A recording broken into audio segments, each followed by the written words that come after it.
Boleh. Boleh. Faham. Okey, Boleh. bagus. Okey, seterusnya kita tengok karangan jenis autobiografi. Okey, apa itu autobiografi? Okey, bagus. Karangan jenis autobiografi ni juga banyak naik di dalam peperiksaan. Contoh macam karangan pengalaman kita ke pantai, pengalaman menghadiri majlis-majlis kenduri, begitu.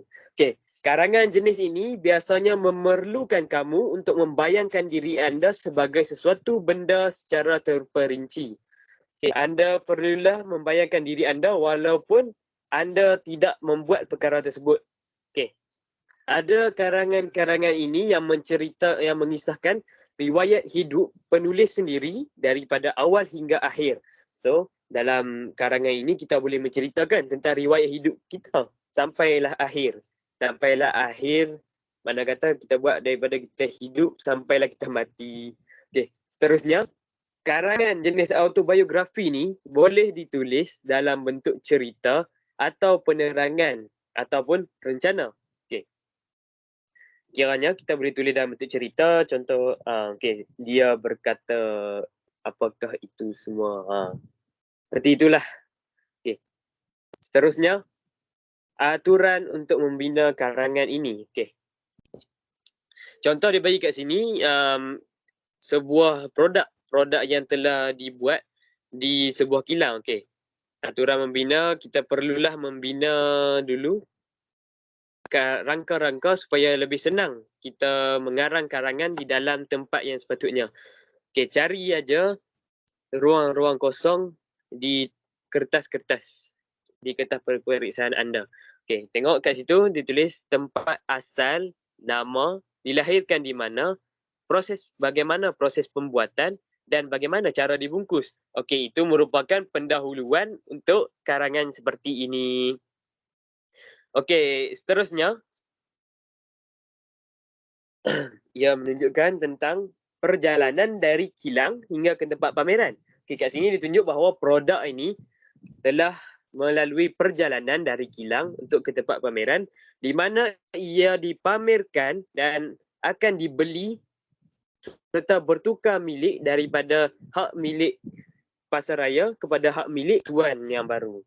Okey. Seterusnya perenggan seterusnya ialah proses penggunaan dengan tuan baru. Contoh produk ini dah dibeli oleh tuan baru dan digunakan oleh tuan baru yang telah membeli produk itu. Okey, so seterusnya akhir hayat. Boleh menceritakan tentang bagaimana pengakhiran hayat anda sebagai produk tersebut. Dan yang terakhir menceritakan tentang perasaan anda. Kalau ending anda adalah ending yang happy, tulislah perasaan sangat gembira kerana dapat berkhidmat kepada tuan baru. Kalau ending anda, contoh produk ini dibuang ke dalam tong sampah, so ianya adalah ending yang sedih. So tulislah perasaan anda sedih. Okey, saya bagi contoh macam kalau pengalaman pergi berkemah.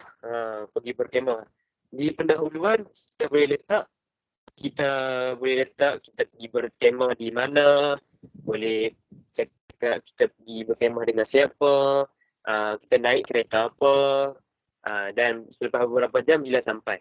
Yang itu untuk perenggan yang pertama. Untuk perenggan yang kedua, kita boleh cerita apa yang kita buat di tempat-tempat kempen tersebut. Sama juga di perenggan yang ketiga, apa yang kita buat, apakah aktiviti-aktiviti, mungkin banyak aktiviti yang kita buat.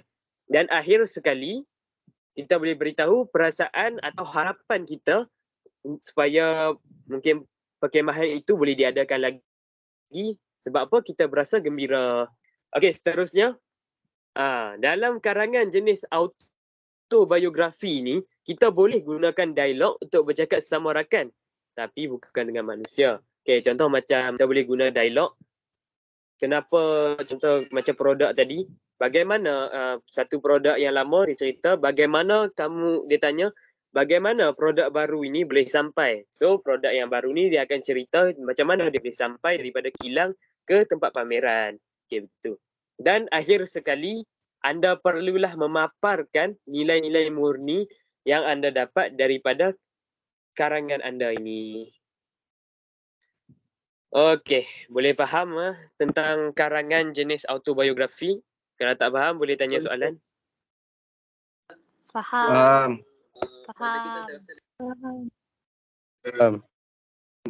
Bagus. Faham. Bagus, semangat. Bagus. Okey, seterusnya okey, bagus.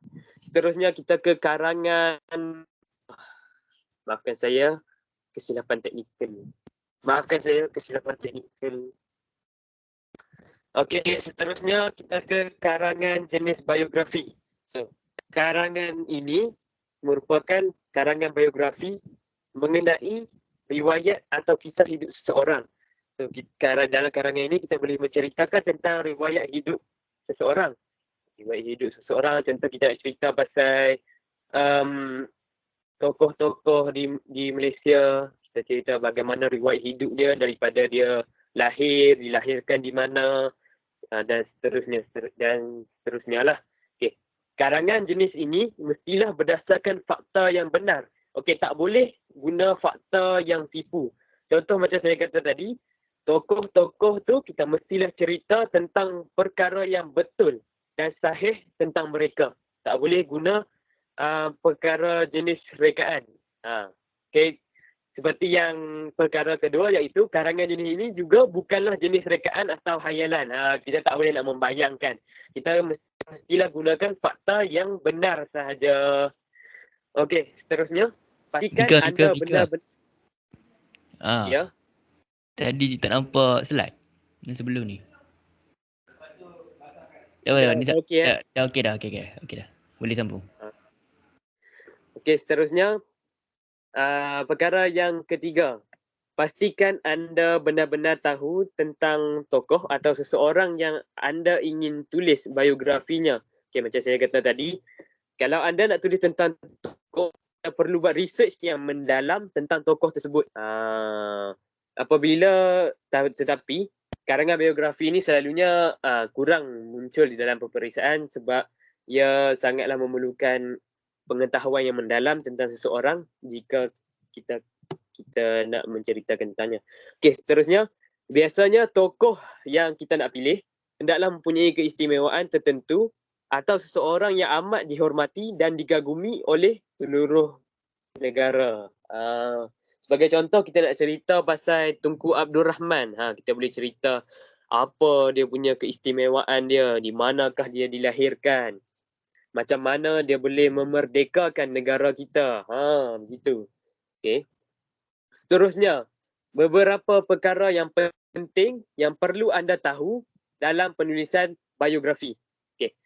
Yang pertama, perlulah menulis tarikh lahir dan tempat lahir tokoh. Macam saya kata tadi, kita perlulah beritahu di manakah tokoh ini dilahirkan dan di mana tempat lahir tokoh tersebut. Okey. Contoh, kalau anda nak bercerita tentang Rahman, anda perlu memberitahu di manakah dia dilahirkan dan berapakah tarikh lahirnya. Seterusnya perenggan yang kedua, anda perlulah memberitahu tentang latar belakang, pendidikan dan sebagainya. Okey. Kiranya bagi tahu tentang latar belakang dia, background dia main daripada family yang kaya ke, family yang miskin ke. So, seterusnya pendidikan dia di mana dan apakah dan sebagainya lah, apakah yang anda tahu.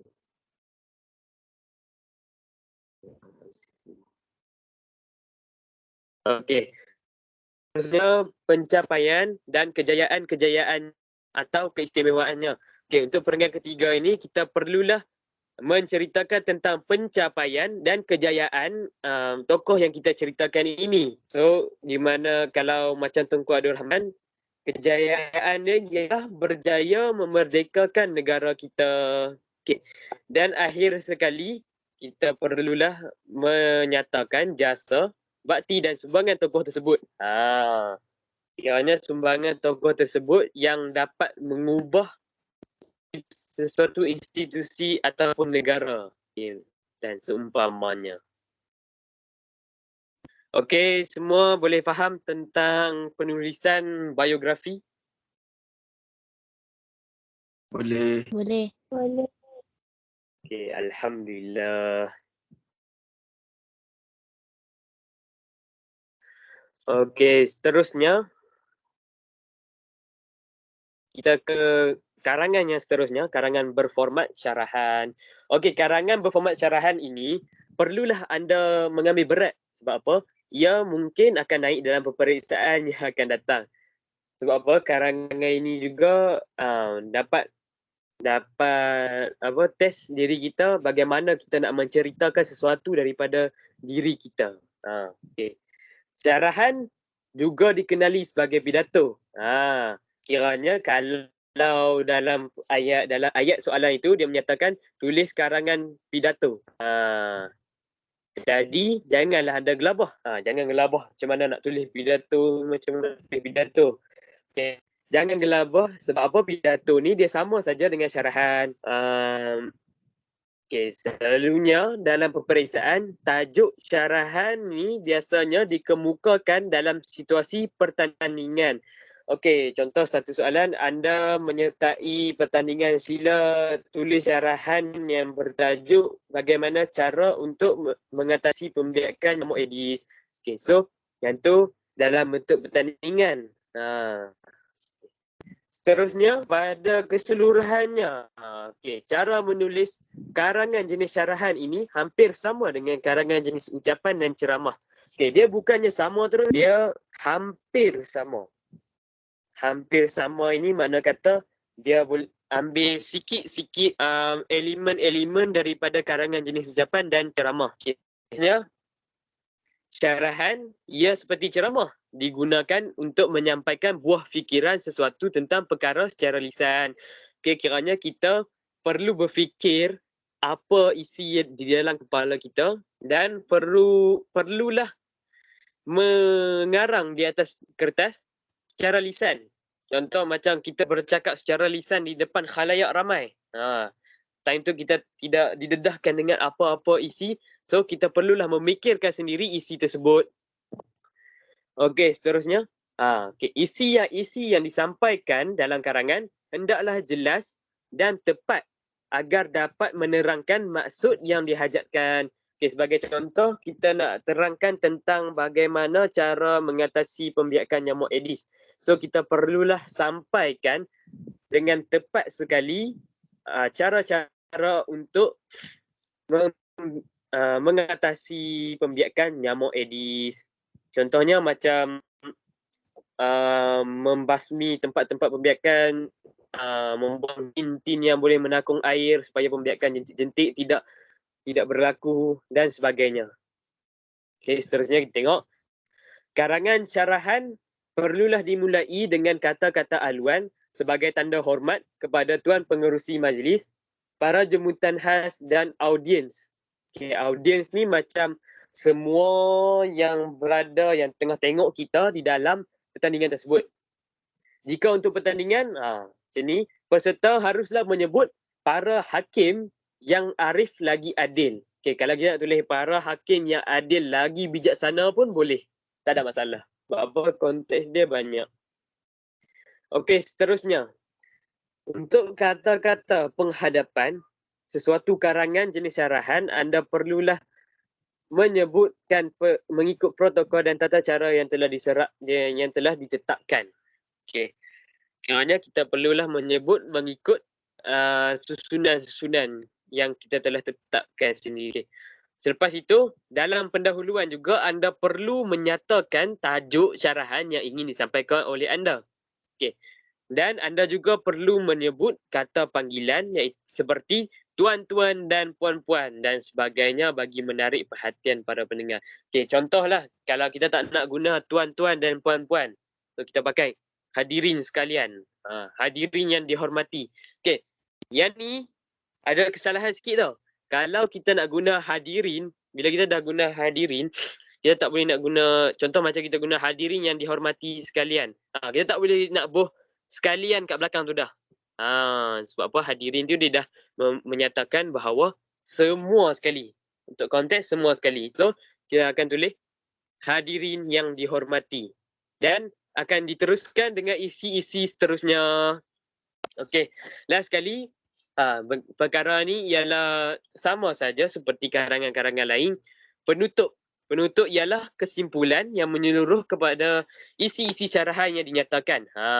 Kiranya kita perlulah membuat kesimpulan atau tuntasan daripada apa yang kita telah masukkan, iaitu isi, supaya tidak terpesong daripada tajuk asal. Kita perlu tahu isi yang kita tulis dan perlu menerangkan kesimpulan apa yang akan berlaku jika perkara-perkara di dalam isi tersebut dijalankan. Okey. Dah habis pasal karangan syarahan. Okey. Semua boleh faham karangan syarahan, bagaimana cara untuk membuatnya dan mengarangnya? Boleh ya? Boleh. Boleh. Okey, bagus. Bagus, semangat. Okey, seterusnya. Bagus. Okey, seterusnya kita ke perkara yang seterusnya, iaitu format surat kiriman rasmi. Okey. Kat sini ada kesilapan tulisan. Surat kiriman rasmi, bukan kiriman rasmi. So, surat rasmi ni kita tahu dia ditulis untuk tujuan-tujuan seperti yang berikut, iaitu sebagai contoh untuk memohon pekerjaan, aduan ataupun bantahan ataupun cadangan. Terusnya membuat rayuan. Okay, sebagai contoh, kita dah apply untuk masuk ke MRSM tapi kita tak dapat. So kita akan buat surat kiriman rasmi untuk membuat rayuan supaya kita dapat masuk ke MRSM kembali. Okay. Dan seterusnya rasmi.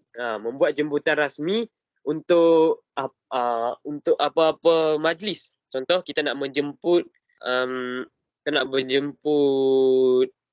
tokoh-tokoh gemilang di negara kita ke majlis-majlis yang telah kita tetapkan.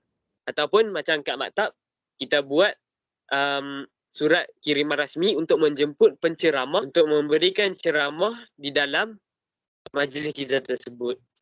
Okey. Seterusnya untuk menempah barangan, menyatakan apa-apa barangan yang kita perlu di dalam surat kiriman tersebut atau apa-apa yang melibatkan urusan rasmi. Okey, urusan rasmi seperti urusan kerja, urusan perlu keluar negara dan sebagainya. Okey. Yang pertama anda perlu tahu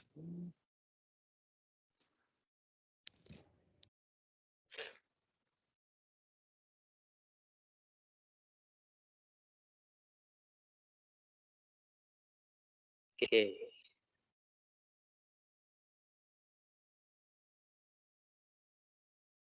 Okey, yang pertama, surat rasmi adalah salah satu karangan yang memerlukan kita sensitif. Kita perlu sensitif dengan penggunaan tanda baca seperti penggunaan huruf besar dan huruf kecil.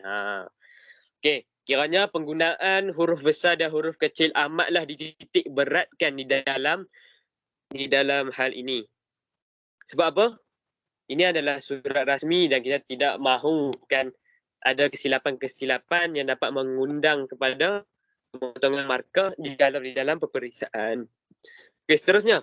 Karangan ini juga merupakan karangan yang penuh dengan format tersendiri yang mesti kita ikut. Okey, kita tak boleh lari daripada format karangan. Kita tak boleh lari daripada format karangan surat rasmi ini. Sebab apa? Kita perlu ikut betul-betul supaya kita mendapat markah yang tinggi. Okey, ini memudahkan anda untuk melakukan kesalahan serta mudahlah markah anda melayang. Okey, jika anda tidak ikut format seperti yang saya kata tadi, akan memudahkan anda melakukan kesalahan dan menyebabkan markah anda melayang.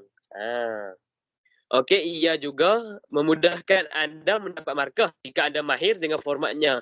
So kat sini dia bagi tahu kita perlulah mahir dengan format karangan surat rasmi tersebut. Kalau kita tak mahir, kita akan hilang markah seperti yang dikatakan di sini. Okey. Okey, berikut merupakan contoh ataupun format surat kiriman rasmi yang telah saya cari. Okey, anda boleh lihat di sini terdapat di atas sekali terdapat alamat pengirim dan di bawahnya ada alamat untuk kita kirim kepada siapa. Okey, tetapi kita perlu dapatkan alamat itu ke sebelah kiri. Tak boleh jarak langsung.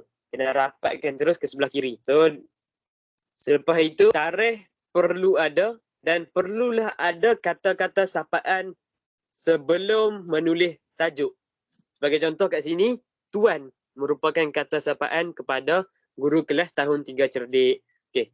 Dan dia beritahu kat sini tajuk ni akan menerangkan sebab apa yang kita tulis surat ini. Okey. Ini menunjukkan bahawa dia menyatakan sebab tidak hadir ke sekolah. Yang pertama, kita perlulah membuat pendahuluan. Okey, tengok kat sini, dengan segala hormatnya saya selaku bapa kepada Muhammad bin Abdullah dan seterusnya. Okay, kat sini dia dah beritahu dia memperkenalkan dirinya siapa dan kepada dia mewakili siapa untuk menghantar surat ini. Okey. Yang perenggan pertama anda tidak perlulah meletakkan nombor seperti perenggan kedua dan ketiga. Sebab apa? Dia merupakan pendahuluan dan bukannya isi. Okey, untuk perenggan isi, anda perlu menulis nombor kerana ia dapat menspesifikkan isi yang kita tulis. Okey, contoh kat sini, dia menulis sebab apa anak dia tidak pergi ke sekolah pada hari tersebut. Okay. Dan yang ketiga, dia memberitahu huraian daripada isi di dalam perenggan kedua. Akhir sekali, kita perlulah menutup surat ini dengan hormatnya. Sebagai contoh kat sini dia beritahu, saya berharap pihak tuan dapat memahami masalah yang dihadapi anak saya dan berharap tuan dapat mempertimbangkan surat ini. So, itu ialah penutup. Penutup perlulah juga relatif dengan isi-isi di dalam surat ini. Akhir sekali kita perlulah menulis kata-kata penutup seperti sekian, terima kasih, begitu. Dan perlulah meletakkan tanda tangan serta nama penulis surat tersebut. Jika ada pangkat, anda boleh masukkan pangkat di bawah nama anda di dalam kurungan. Okey. Untuk surat kiriman rasmi yang telah saya ceritakan ini, anda boleh faham? Boleh. Faham. Okey, bagus. Okey, bagus.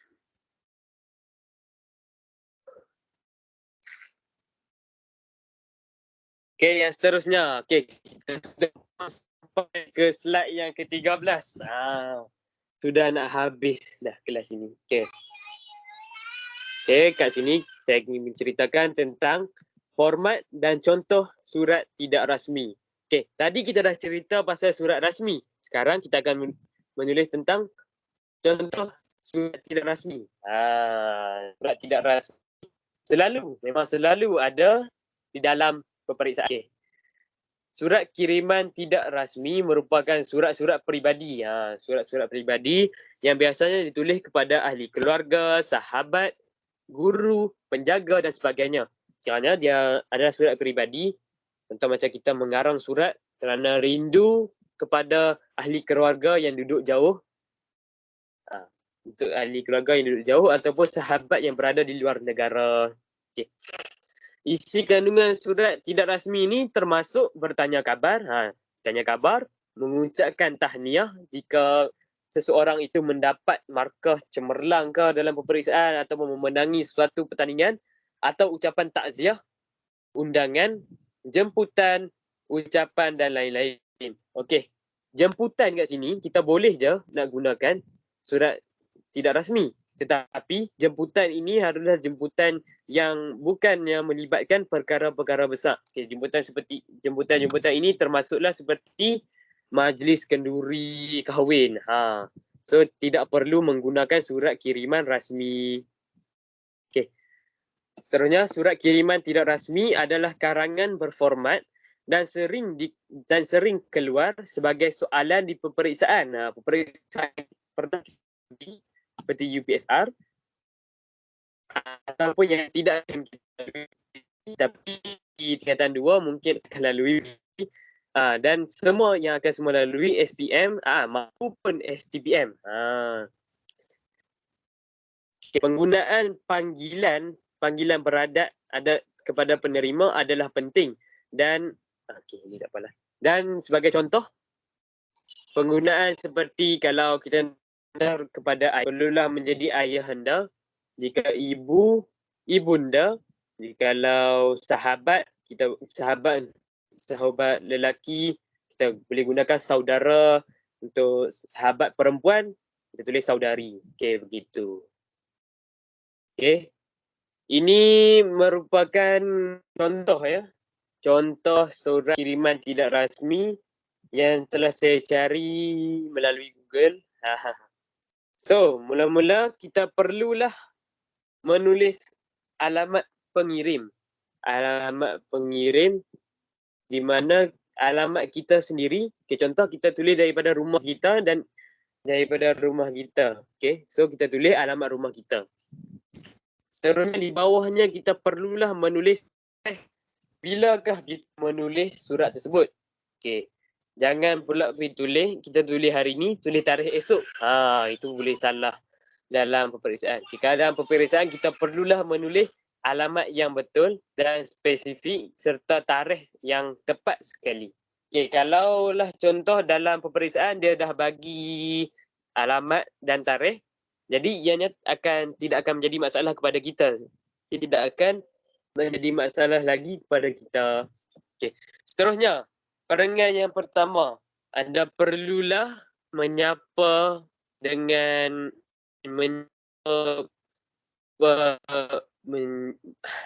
anda perlulah menyapa dengan kata-kata haluan untuk pembaca supaya mereka rasa gembira untuk membaca, lebih tertarik untuk membaca surat tersebut.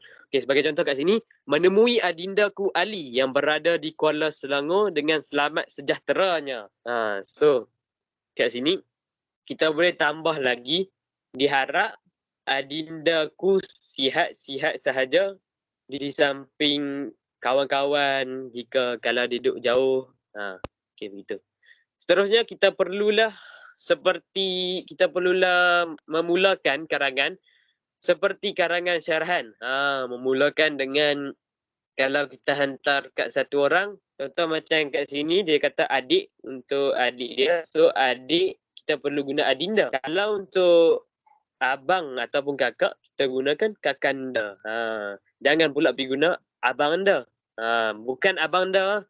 Untuk kakak dan abang, kedua-duanya kita gunakan kakanda. Okay. Okay, kat sini dia tunjuk adinda yang dikasihi. Itu adalah kata sapaan pertama sebelum dia memulakan isi di dalam surat kiriman tidak rasminya. Okay. So, bagi perenggan yang pertama, anda perlulah menyatakan tujuan kenapa anda menulis surat ini. Okay, contoh dia cakap, kakanda telah menerima surat ayahanda dari kampung. Ayahanda beritahu kakanda bahawa keputusan peperiksaan adinda semakin merosot kerana adinda selalu malas belajar. Okay, kat sini dia bagi tahu kenapa dia tulis surat ini. Sebab apa? Dia dah terima surat daripada ayah dia daripada kampung dan ayah dia beritahu dalam surat itu bahawa adik dia ni semakin merosot pelajarannya sebab malas belajar. Okay. Untuk perenggan yang kedua, kita perlulah menerangkan tentang tujuan. Menerangkan tujuan, macam huraikan apakah sebab daripada tujuan tersebut. Okay, tengok kat sini dia kata, kononnya adinda selalu bercampur dengan budak-budak yang nakal. Adinda sentiasa bermain dan merayau-rayau dengan mereka. Akibatnya adinda kadang-kadang ponteng sekolah dengan mereka dan tidak membuat kerja sekolah yang diberi oleh cikgu-cikgu. Okay, kat sini dia dah huraikan kenapa pelajaran kenapa pelajarannya semakin merosak seperti yang diberitahu oleh ayahandanya. Okey. Seterusnya, untuk perenggan yang ketiga, kita bolehlah menulis apa-apa saja. Kalau kita nak tambah dengan huraian lagi, kita boleh tambah dengan huraian. Okay, kat sini dia boleh bagi dia buat satu ucapan. Ucapan macam nasihat kepada adindanya untuknya berubah. Untuk dia berubah. Okey, kita tengok. Sebenarnya Adinda adalah seorang budak yang biasa. Sekiranya Adinda boleh berubah sikap dan belajar dengan bersungguh-sungguh, Kakanda yakin Adinda akan berjaya dalam pelajaran dengan mendapat keputusan yang cemerlang. Okey, kat sini dia dah nasihat ke adik dia supaya berubah sikap dan belajar dengan bersungguh-sungguh. Dan kat sini dia bagi kata-kata semangat untuk adik dia. Tapi ini bukannya kita nak tulis harapan kita sahaja. Kita boleh juga menerangkan tentang huraian seterusnya untuk merelatifkan daripada perenggan kedua ke perenggan yang ketiga. Kita boleh relatekannya. Okay, untuk perenggan terakhir, untuk iaitu penutup. Untuk penutup yang ni dia tak sama. Kita perlulah mengakhiri surat ini dengan kata-kata akhir. Seperti di dalam surat ini, sampai di sini sahaja surat Kakanda pada kali ini. Okey. Dan dia menyatakan hasrat dia, semoga Adinda boleh lebih rajin setelah membaca surat ini. So dia berharap dan berhasrat bahawa adik dia boleh lebih rajin setelah dia membaca surat ini, daripada kakaknya. Okey. Dan akhir sekali disudahi dengan kata-kata sapaan juga seperti di dalam surat ini, disudahi dengan salam mesra daripada kakandanya. Okey, akhir sekali kita juga perlulah menggunakan kata-kata kebenaran. Okey, tak ada idea nak sebut sebenarnya. Okey, iaitu seperti kat sini yang benar ataupun kalau tak nak guna yang benar, kita boleh gunakan kakandamu. Kalau kita nak tulis kepada abang, adindamu. Dan kita perlulah menandatangani surat tersebut serta menulis nama di dalam kurungan. Okey. Lagi satu perkara yang paling penting, surat kiriman rasmi tidak boleh dibuat seperti surat kiriman tidak rasmi, maafkan saya. Surat kiriman tidak rasmi tidak boleh dibuat dengan format kiriman rasmi. Iaitu format kiriman rasmi semuanya perlu berada di sebelah kiri, tetapi surat kiriman tidak rasmi semuanya perlu berada di sebelah kanan. Okey, ini perkara yang paling anda perlu ingat, jangan pula tertukar di mana surat kiriman tidak rasmi anda letakkan sebelah kiri dan kiriman rasmi anda letak di sebelah kanan. Jangan. Okey. Itu sahaja untuk kelas hari ini. Okey, anda boleh faham ya tentang surat kiriman tidak rasmi seperti yang diceritakan oleh saya? Boleh faham? Boleh. Boleh. Okey, alhamdulillah. Bagus semua, bagus. Faham. Okey, bagus. Okey, sampai di situ saja kelas saya pada malam ini.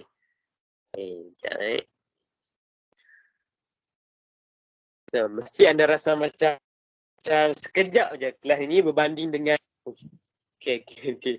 Okey, mesti anda rasa macam kelas hari pada malam hari ini sikit.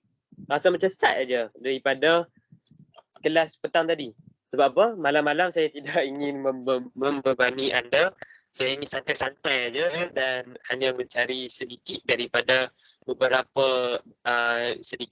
karangan-karangan yang saya telah buat research yang banyak kali masuk dalam peperiksaan. Terima kasihlah kepada semua yang dapat join, terutamanya kepada yang dapat join daripada petang tadi. Anda dapat join, konsisten nak belajar tentang bahasa Melayu, nak mendalami mendalami tajuk-tajuk dalam Eka Revolusi ni. Okey. Terima kasih kepada anda yang dapat memberikan komitmen untuk memberikan semangat kepada saya untuk mengajar anda. Okey, terima kasih banyak-banyak. Terima kasih tak terhingga tak dapat saya nak gambarkan keseronokan saya kerana anda dapat memberikan komitmen yang sangat bagus. Anda dapat memberikan respon dan sebagainya. Okay, terima kasih ya kepada semua yang dapat hadir. Anda memang terbaik. Anda memang terbaik. Terbaik tu.